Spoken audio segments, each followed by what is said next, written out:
Low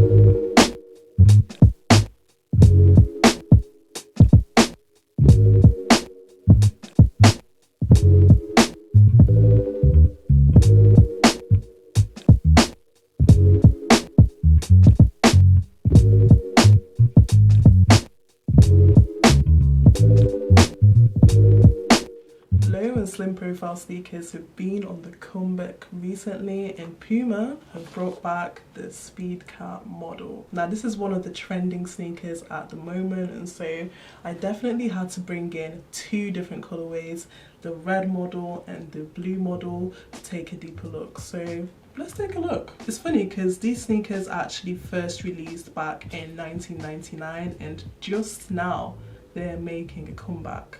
Now these were originally made for motorsport drivers, and as a result they feature a really thin midsole and outsole to maximize the driving performance. They also have this kind of streamlined appearance and are available in a range of colours. Have a brown, a black, a tan colorway, and I think that in the next year they're definitely going to be pushing out more and more colorways, especially with the popularity. When they re-released for the first time in Korea, they actually sold out in 17 minutes, which just shows how big the market is for this sneaker. I think there's just a lot of people that really like the motorsport aesthetic, and bringing that into fashion is something that is really exciting, and I'm really excited to see like what the styling and different outfits are going to look like. Thinking of making a video, maybe trying to get a little bit of inspiration from Pinterest and Instagram and see what kind of outfits that I can put together, because I'm currently on a little bit of a styling journey, I guess we can call it that. So if that's something that you're into, be sure to subscribe so you don't miss out when that video drops. But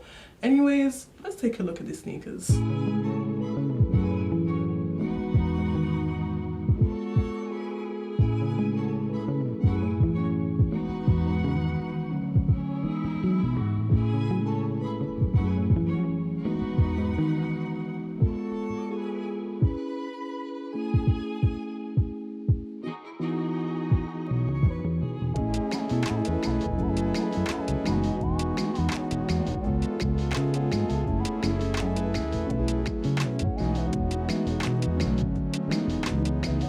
Now I would consider this quite an iconic silhouette because it's instantly recognizable but also unique, and it stays true to the driving inspired design through the narrow silhouette and the retro aesthetic, and it pays homage to the Formula One racing team uniforms from the early 2000s. This is just a great one for the racing enthusiasts, but I do know that there's a little bit of a love and hate relationship with these shoes. Now one of the things about these shoes, and one of the main worries when people are about to purchase it, is the fit. This is something that I was worried about as well, because I wouldn't say I have wide feet, but I wouldn't say they're regular or narrow. I would say they're maybe in between the regular to wide. So I was like, should I size up, should I size down?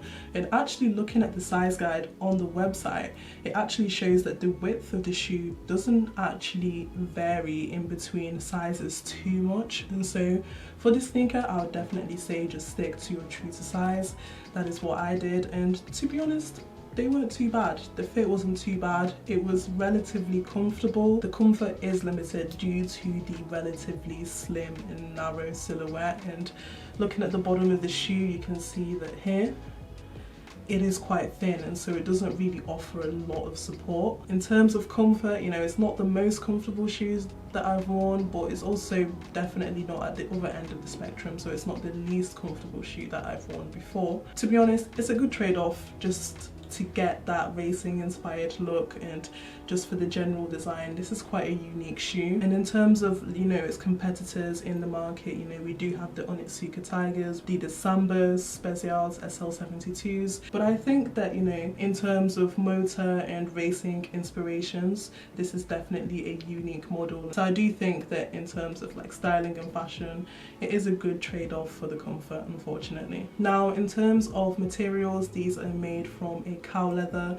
and it kind of gives it a really nice premium feel, kind of like suede or suede.